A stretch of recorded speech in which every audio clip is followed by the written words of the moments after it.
Hi, and welcome back to Purple Collar Life. In today's video, pontoon boat tips. This is going to be 9 things to look for if you're shopping for a used pontoon boat.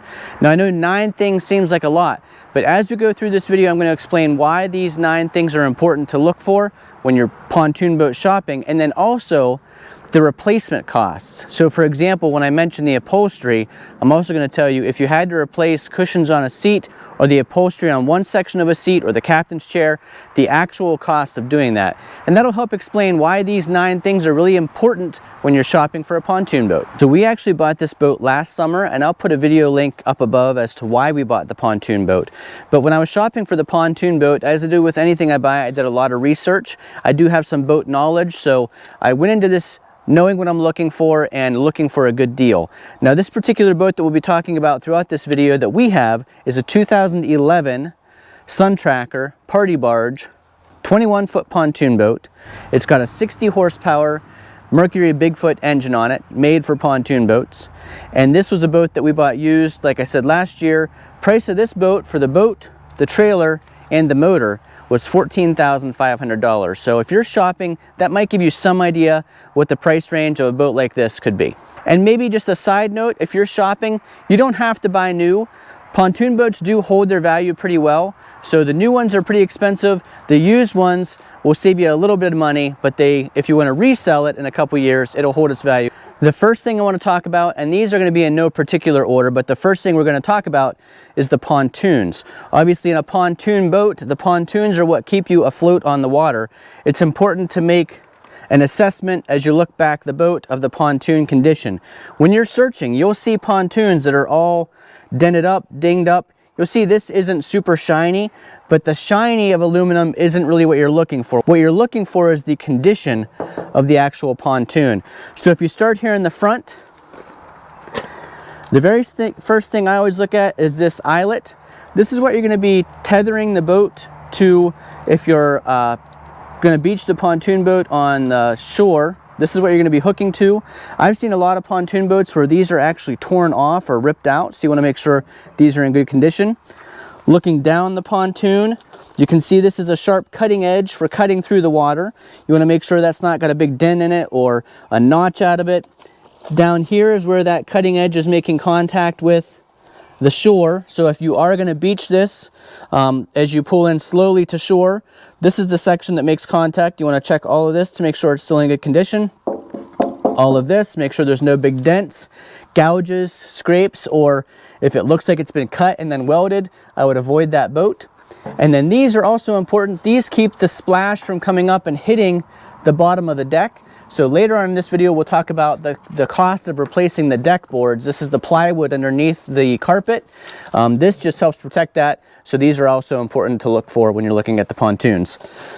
Now this pontoon boat, one of the things I liked about it, you can see how it is attached with a solid piece, the whole length of the pontoon to the bottom of the boat.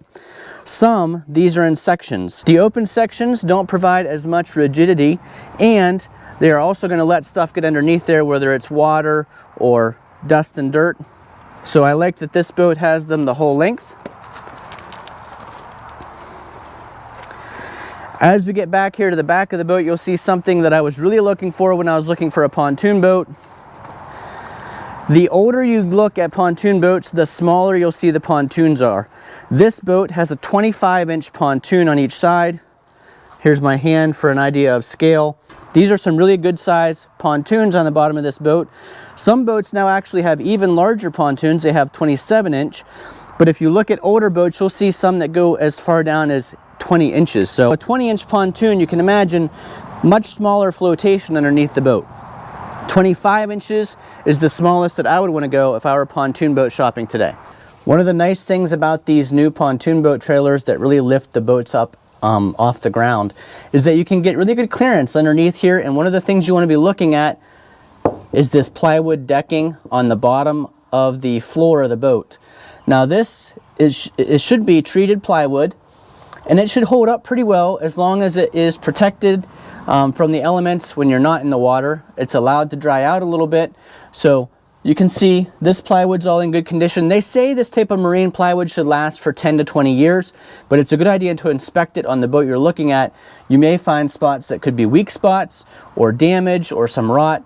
So these trailers make it nice. You can climb underneath. I can walk the whole length underneath this boat and look at the plywood the whole way. If you had to replace the plywood, I already looked up the price of that. The floorboards typically would run you $2,000 to $5,000 for the cost of pulling up the carpet, taking off all the seats and the stuff above deck, and then replacing these boards. So $2,000 to $5,000 is a pretty significant cost if you're looking at a used pontoon boat. That's why you want to inspect this. And I forgot to mention the price of the pontoons. If you needed to replace pontoons, they're about $3,000 for a pair. So that's just the pontoons. Obviously you're going to have someone has to weld them or attach them to the bottom of the boat. The next thing you want to consider is the carpet. The carpet is attached to that marine grade plywood we just talked about, and this is typically marine grade carpet. Now the carpet has to be down before all the furniture. So just like the floor decking, if you had to replace the carpet, you're going to have the expense of first removing all the furniture and then replacing the carpet. This carpet should hold up again for 10 to 15, maybe 20 years, depending on how you take care of it. Ours could use a good rinse out and a good vacuum right now. We just got back from camping and we camped along the water, so we were in and out of the shoreline all the time. That does track dirt and grime onto the boat. You want to try, if you can, to keep from doing that by either placing a mat outside the boat before you get in, or at the front of the boat, you take your shoes off before you come the rest of the way on. But the carpet, like I said, should hold up 10, 15, maybe 20 years. And if you had to replace it, I looked that up for you at today's prices. This is July 2024. Carpet would cost you $500 to $2,000. Another note, so all these prices I've given you have been for a boat about this size. So we're looking at a 21-foot pontoon boat here. So if you're looking at a 30-foot pontoon boat, obviously your costs for the pontoons, the decking, the carpet, they would be more than what I've quoted here. And again, these are just some quotes I found locally at places that do this type of work, not necessarily the price that you might find in the future. So 1 was the pontoons, 2 was the decking, 3 was the carpet. Number 4 thing you're looking at is the upholstery. Now, this is one of the things that really impressed me about this used boat. Again, this is a 2011, so we're looking at a boat that's 13 or 14 years old here. Most of the time when you're looking at a pontoon boat, you'll see the upholstery is all cracked, maybe even the foam sticking out. I looked at some used pontoon boats where the vinyl was all torn and it was just foam, and the foam had chunks torn out of it. You can see not many tears in this. There's a couple tears at the very back just from the Bimini top going up and down, that it catches on the edge of a bolt going raising and lowering, so I'll show you that. But this is amazing upholstery, and part of the reason it got kept so nicely is because the previous owner of this boat had the cover on it anytime they weren't on the boat. So if they got off the boat to go have lunch for an hour, they took the time to put the cover on, because the sun is one of the most damaging things to vinyl. So anytime you can keep the cover on it, keep this vinyl protected, it's well worth it. You'll see that there's a couple marks here where it's discolored. That's from sunscreen. So you'll notice that there are some things that will start to damage the vinyl of the boat, and that just happens over time. Another thing that can damage it is if you store this somewhere that's moist and it gets a lot of mildew on it and you use some type of abrasive cleaner or harsh chemical to clean it, that also will really damage the vinyl. I was super happy to find one with upholstery in this condition. So if you're wondering, okay, you found one, but the upholstery needs redone, and what's it going to cost you? A section of seat like this for the back, the base, this corner, this is going to cost you somewhere between $300 and $500 just for this section to replace the upholstery. So this really adds up. You can see in a pontoon boat, there's a lot of places to sit, a lot of upholstery to replace if you have to do it. That's why it's really important to check the condition of the upholstery. The other thing you can do is lift up the seats and check underneath where they go against each other, where the pull-out piece is. All this is stuff you want to look at when you're considering the upholstery. And pontoon boats typically have storage under every seat. Now let's take a walk back here to the captain's chair. The captain's chair, as you would expect, is more expensive to reupholster because you've got a lot of different cuts and seams in it. This chair is going to cost you $500 to $700 to reupholster, and in our case, this is one that has some tears on it. You can make this chair swivel around, and what happens is the back of the chair, depending on how far you have it adjusted, could make contact with the Bimini top cover, and then that's when you'd see something like this. And this type of damage, the best thing for us to do would be to get a piece of repair tape and put on top of that. Yes, it's not going to look great, but it'll keep water and filth from getting inside there and making that any worse. Is it Bimini or Bimini? Because you've now said it both ways. Yeah, I do say it both ways. I'm not sure which way it is. So this is another U-shaped piece. You can imagine this would cost more than a regular section to get reupholstered. Again, storage underneath all of it. And then a sun deck. This has storage underneath it, but this is another thing that can get wear and tear, especially if you don't cover the boat, and this is exposed to the sun a lot. You'll see the most wear on a section like this. So this is the Bimini cover. You say Bimini, I say Bimini. I'm not sure I've heard it said both ways. Most recently, it seems like it should be Bimini, but the whole time owning previous boats, I called this a Bimini cover. So leave your comments down below. Is it Bimini or Bimini? And I'm not sure how you're going to put the emphasis in the text so I know which way you're pronouncing it. But this is an example of the cover that goes over top of the boat, and I'll insert some video here of Jennifer and I putting this cover up. This thing provides a lot of shade on the boat. So when this cover goes up, it covers the entire captain's helm, this curved seat. It covers the sun deck partially, depending on which way the sun is. Really nice thing to have, but again, something that you want to protect. So you can see when it's not in use, it's best to put it down, and it's best to put it in its sock or cover to keep the rest of the cover protected. You can see the cover gets the most damage when it's out, because this is where the sun's hitting. Just imagine if the Bimini top were up all the time, it would be as faded and weathered as this is. So a nice Bimini cover was on our list of musts. Our Ski Nautique does not have one, and if you don't have one on a beautiful sunny day when you want to be on the water, you're in the sun that entire time.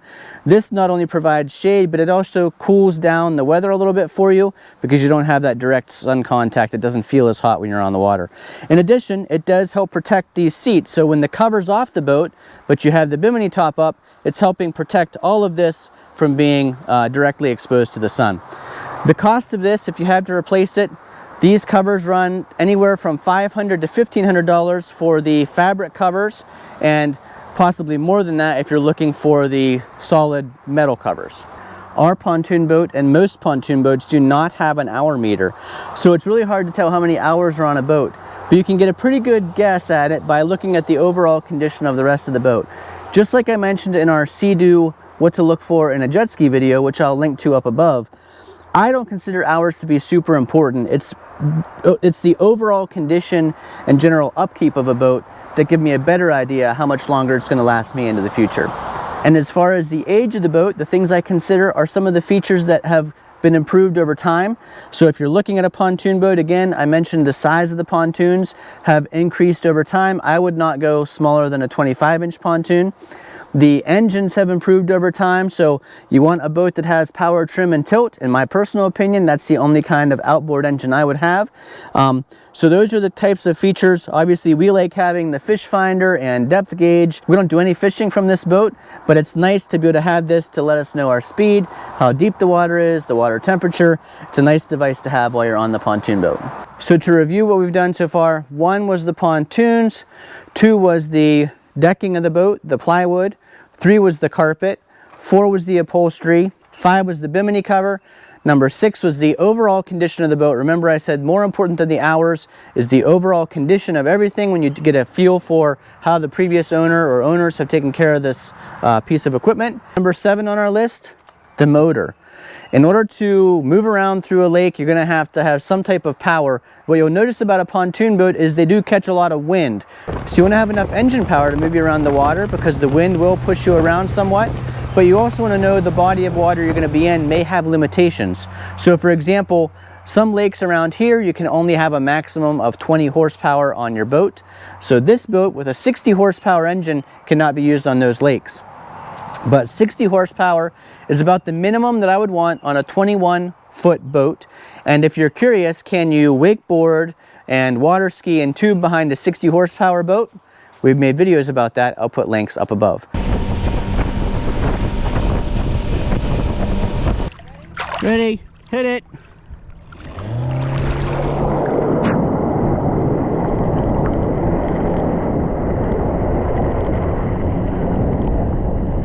Woohoo! It can be done water skiing behind a 60 horsepower pontoon boat.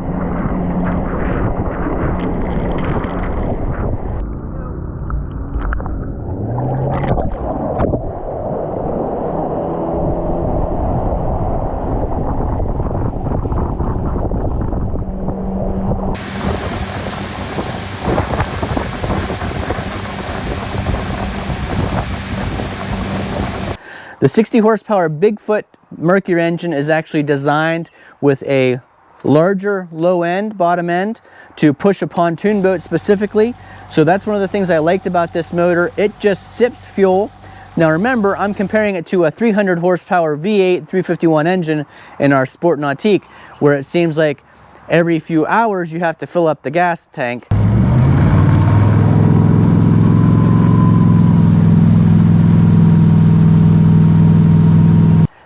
With the 60 horsepower on this pontoon boat, we can boat most of the week pretty heavily and not have to refill with gas.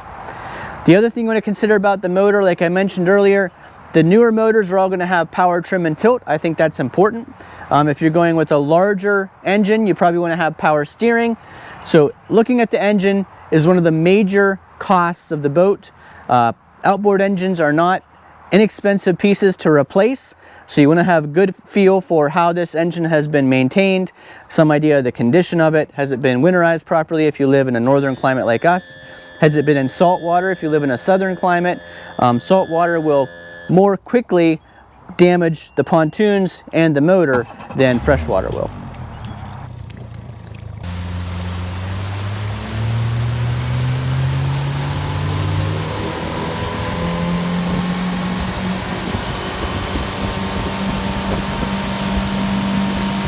Okay, number 8 on our things to look for when you're looking at a pontoon boat is the trailer. If you don't live right on the water and you have to trailer your boat to and from the water, the trailer is a pretty important piece of the package that you're looking at. This trailer we actually had to put an investment into this year. The boards needed replaced.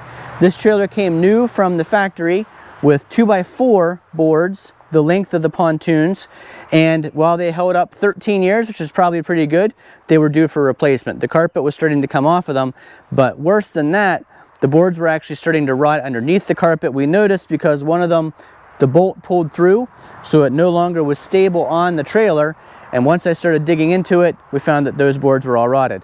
So what we did this time was we had them replaced with 2x6 boards, a little bit more strength, a little bit more width, easier to slide the pontoons onto.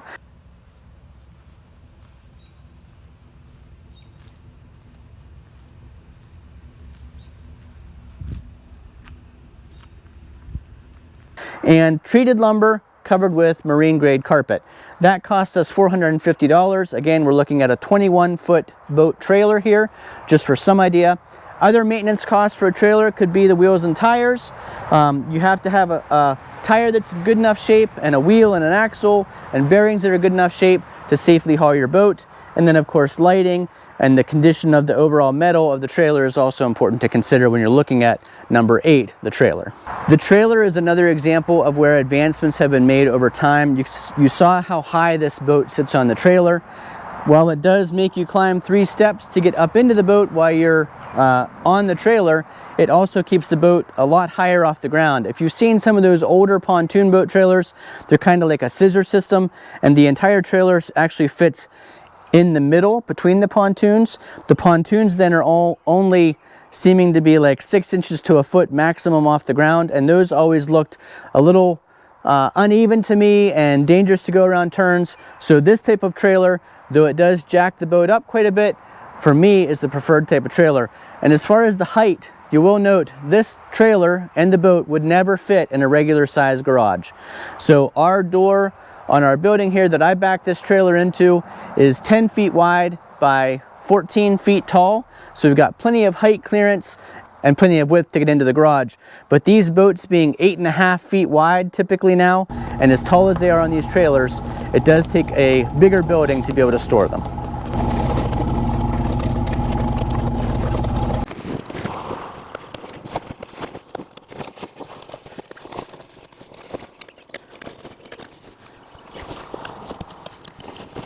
Last thing on our list, number 9, is the cover. I mentioned earlier how the cover actually protects all the rest of the interior of the boat, from the carpet to the upholstery. And you'll notice that on this boat, this is a custom cover. It's custom fitted for the shape of the back of the boat to go down over by the stairs. Cutouts for the Bimini top. You can put this cover on when you're in the boat, in the water, or when you're on the trailer, or when you're outside the boat. They do make more general covers for pontoon boats. You'll see those usually have like bungee straps that are down over the side of the boat. Those are much more difficult to put on in the water. In fact, I'm not even sure they're possible to put on while you're mooring the boat in the water. And they're not going to have this custom fit that'll repel the rainwater down off the sides. And they're a lot less expensive. So one of those non-custom covers, just a general kind of one-size-fits-all pontoon boat cover, might cost you $300 to $500. A custom cover like this, heavy-duty canvas, form-fitted for the boat, this type of quality, it's going to cost you more like $1,500 to $3,000. So yes, big investment, and this is one of the things you want to look at when you're looking at a used boat. What's the condition of the cover? Because if you have to replace it, you want to have an idea. If you want one like this, form-fitted, it's going to cost you quite a bit of money. But if the boat doesn't come with one at all, you know what happens to the condition of the boat. Yeah, and if you find one that doesn't have a cover at all, you know that that's only going to depreciate the rest of the boat that much faster, because there's no cover to protect the upholstery, the carpet, and all the interior of the boat. So that, again, might be a time that it's worth considering investing on a nice cover if you're going to keep the boat for quite a while and want to keep it nice. Okay, there's our nicely form-fitted cover, all reinstalled. I did want to point out a couple other things. There are some types of minor blemishes that aren't a big deal when you're looking at a used boat. You're going to see little dings and scuffs. Here you can see one of the snaps for the cover got bent at some point, probably when pulling up to a dock. That's not a huge deal. That is actually something we could pry off of there and replace, but again, not a huge deal. From mooring on a dock for a while, you can see we've got some scuffs here on the aluminum edging. Again, not a huge deal. Couple little dings and dents in the door panel. So this might have been just from stacking something against it with the door being open in the boat, or something tapping up against the aluminum sheet metal here. Again, not a huge deal. So, you know, when you're looking at a used boat, you're not going to probably find perfection. But when I was doing a lot of shopping, when I found this one at the price we found it for, I knew it was a really good deal. I jumped on it right away because I knew it wouldn't last. And in fact, this person could have sold it probably 5 or 6 times that same day. But I was lucky enough to be the first one to speak for it. I didn't get a chance to put this in the water, but it was actually already in the water when I looked at it. So I got a chance to witness that it does float, but I didn't take it on a water test. I always highly recommend, anytime you're looking at a boat, take it on a water test, get it out in the water, run the engine, make sure everything works properly. The owners of this did start the engine up. I got to see that it started and ran properly, and I was confident in talking to them that they had taken really good care of the boat just based on the overall condition. But I do always recommend a water test. And while you have the boat out in the water for the water test, take the time to go ahead and look at the trailer just to make sure the bunks, the metal, everything on the trailer looks decent. You don't want a trailer that's all rusted out. That metal rusting is part of the weakness of the frame, so you don't want the frame to rust and corrode and eventually collapse over time. So there you have it, the 9 things to consider if you're shopping for a used pontoon boat like this one. Again, this is our 2011 Sun Tracker Party Barge 21-foot pontoon boat, and we couldn't be more happy with it. It has been a great boat the last 2 summers. We enjoy every minute on it. All of our Great Dane really likes it. It's a boat that she can ride on and spend time with us. Just a great overall family boat.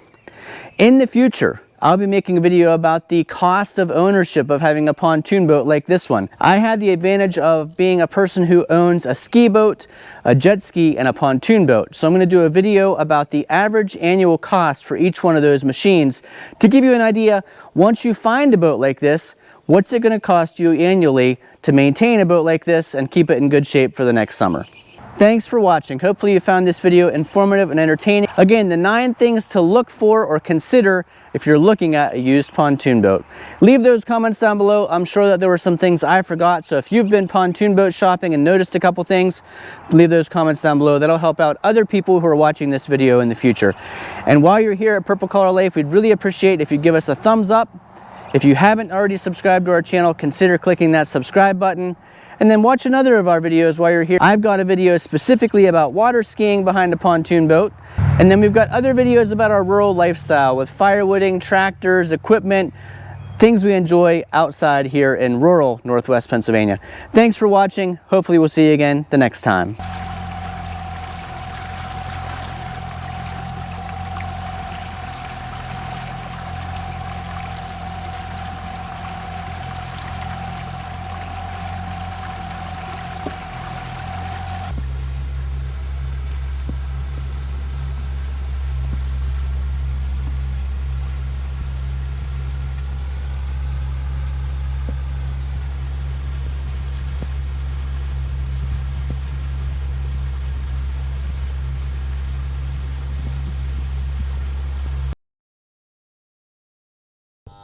Yes.